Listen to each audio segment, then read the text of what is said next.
Greater Hyderabad వ్యాప్తంగా పలు చోట్ల శనివారం వర్షం కురిసింది. కొద్దిపాటి వర్షానికి నగరంలో పలు చోట్ల రోడ్లపైకి వర్షం నీరు చేరింది. ట్రాఫిక్ స్తంభించిపోయింది. జనజీవనం అతలాకుతలమైపోయింది. దీంతో వరద ప్రభావిత ప్రాంతాలను బీజేపీ తెలంగాణ రాష్ట్ర అధ్యక్షులు రామచంద్రరావు పరిశీలించారు. సోషల్ మీడియా వేదికగా బీఆర్ఎస్ కాంగ్రెస్ పార్టీలపై విమర్శలు గుప్పించారు. వర్షానికి రాష్ట్ర రహదారులతో సహా చిన్న గల్లీలు కూడా జలమయమైపోయాయని ఆక్షేపించారాయన.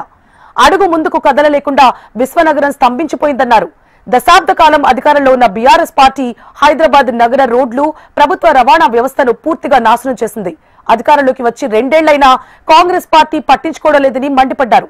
ప్రతిరోజు ఈ జలమయమైన రోడ్లలో అసురక్షితమైన సౌకర్యాన్ని, రవాణా వ్యవస్థతో కష్టాలు పడుతూ పనికి వెళుతోన్న ప్రజల గురించి ఇరు పార్టీల ప్రభుత్వాలు ఒక్కసారైనా ఆలోచించుంటే ఇవాళ హైదరాబాద్ నగర పరిస్థితి ఇలా ఉండేది కాదని పేర్కొన్నారు.